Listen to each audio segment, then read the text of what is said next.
My name's Alex McNeil. I'm here today with Timothy Belloft, who's the Director of Esports, and Bill Rogers, who's the Assistant Director of Esports and the head Hearthstone coach of the esports program at Arcadia University. Thank you guys so much for being here. Really appreciate it.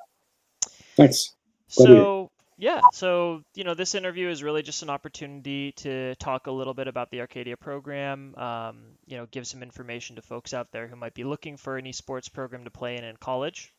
So I usually lead off by asking about the history of the program. How did it get started on campus? What are its sort of roots?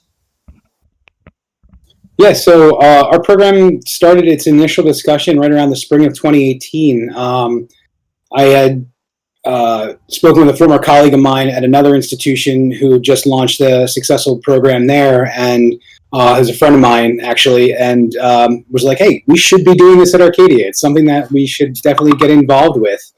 And reached out to the athletic director, and ironically enough, conversation started there as well. And he was discussing starting the program up as well here, and was looking to find some information and find some people that might be interested in helping to get that set up. And so it was kind of, I guess at that point meant to be that I was able to get to him, talk to him, have some conversation around it. The conversation took off from there. It started involving members of the presidential cabinet, and discussed adding esports as a potential varsity sport.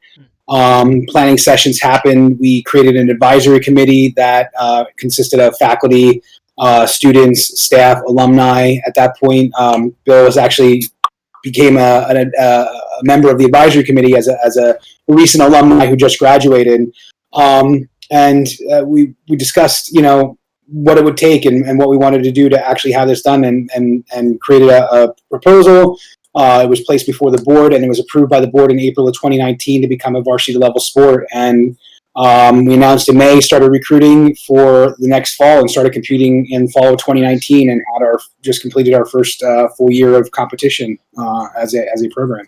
Nice. So maybe dive a little bit more into, what the competitive side of the program looks like. What kind of titles do you offer? Are there scholarships that are available? What are the sort of team compositions looking like, et cetera, et cetera?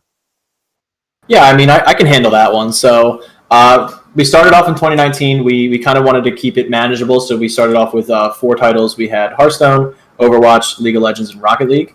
Our goal for the program was to have 2 full rosters of each team. We thought that was good, just to compete in a wide variety of leagues. We competed in NACE as well as ECAC. We did TESPA for Overwatch and Hearthstone where it's available, and we also did some CSL stuff on the weekends when we could. We are expanding after year 1. We're really excited to announce that. We've announced it previously, so this isn't groundbreaking, but we're definitely excited. Going into spring of 2021, we'll be adding Super Smash Brothers, like the whole series, nice. And then we'll be adding Rainbow Six Siege as well. So we're really excited about that going into year 2. And for year 1, starting off with just kind of general talent we had on campus, I feel like we fared really well in all of our leagues, and I'm excited for the competitive aspect to grow and start to compete with some of the best teams in the country. Great. So tell us a little bit about what kind of resources students have access to when they're, on campus, or as it may be the case, off campus or remote, around esports. What kind of gear do you guys have? Do you have a space that's dedicated to it? Talk to that a little bit. So one of our big goals was to make sure that we had a space that would attract, putting the investment out for what we wanted to do. And one of the things that Arcadia really helped us to do was to make that commitment. And again, we wanted to make sure we were recruiting, top players and bringing them in. So we wanted a space that would allow them to thrive and grow. So our arena itself is on campus. It's just over 4,000 square feet. It has 46 Dell Alienware Aurora R8s in it. We pretty much went on the high end of computers just so we can have a good competitive, call it a competitive advantage when it comes to A, recruitment, and B, also competition. So that's available. The arena itself also has a dedicated coaching space. We have 3 console-based sections as well, where we'll have switches for Smash. But we also have an Xbox and a PS4 available for kind of downtime, recreational.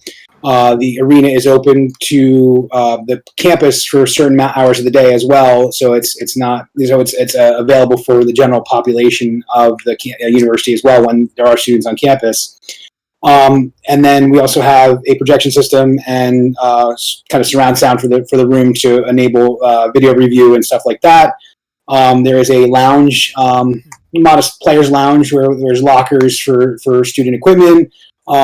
We usually try to stock it with drinks and food for the players when they're having competitions. So it's a pretty well thought out space. I am pretty happy with it. It was something that kind of I developed in my mind, and then every time I walk into it, I just go, "Wow, this is what I envisioned when it came out." We put a lot of planning into it, we put a lot of thought into it. I know Bill's excited to spend most of his days there when he is there. Oh, I can't wait to get back with everything starting back up eventually. I'm so excited. I ended up being there all day, every day, because it was just such a sweet space. I remember when I first showed up to the advisory meeting that Tim was referencing when I had just was a recent alum, and I was thinking of all the things that the school would have to do to make it worth having an esports program, because I never wanted to be the school that kind of just dipped our toes in.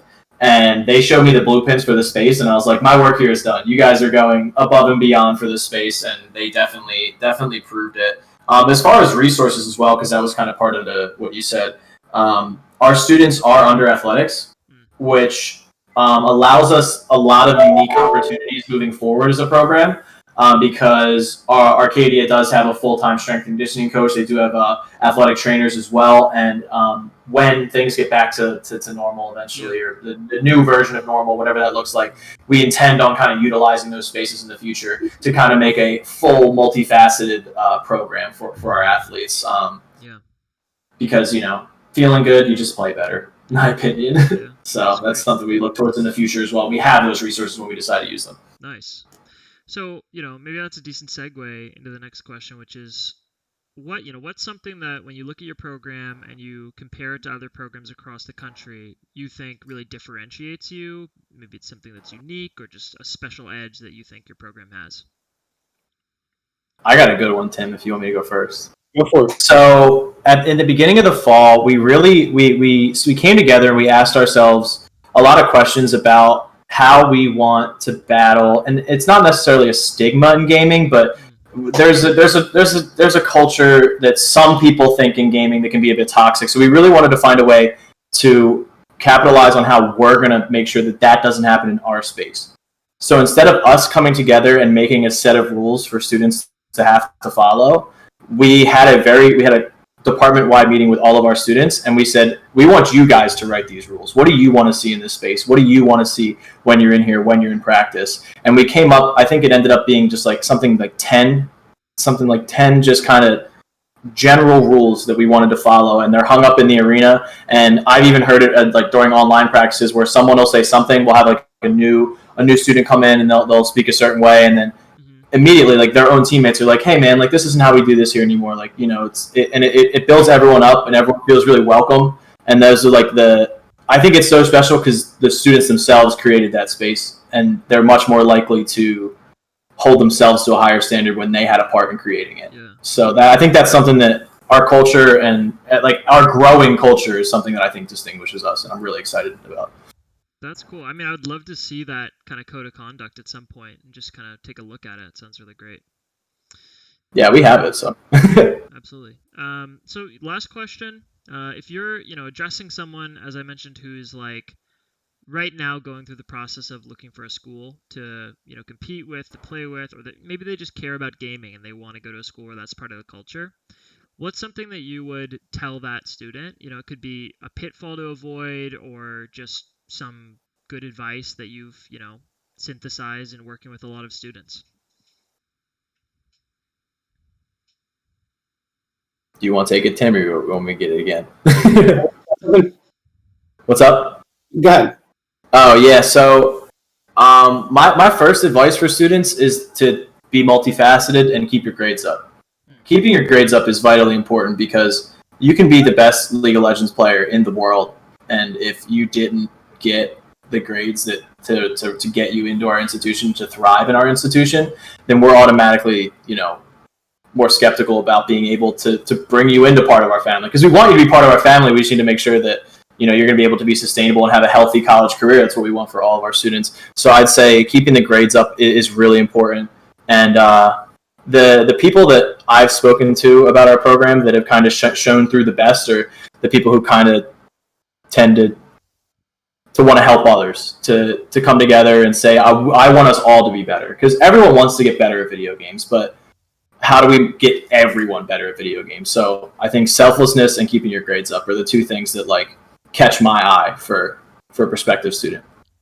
Nice. Yeah, getting yourself out there, making sure people know that you have done good things in kind of your academic career, even in we do.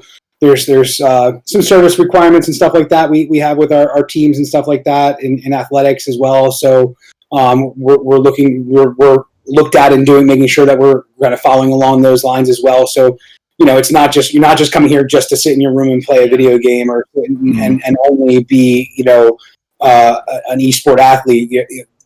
You come to at least our campus to become a member of a team, a family of people, and if that's what you're looking for, that's what we're looking for. Yeah, nice.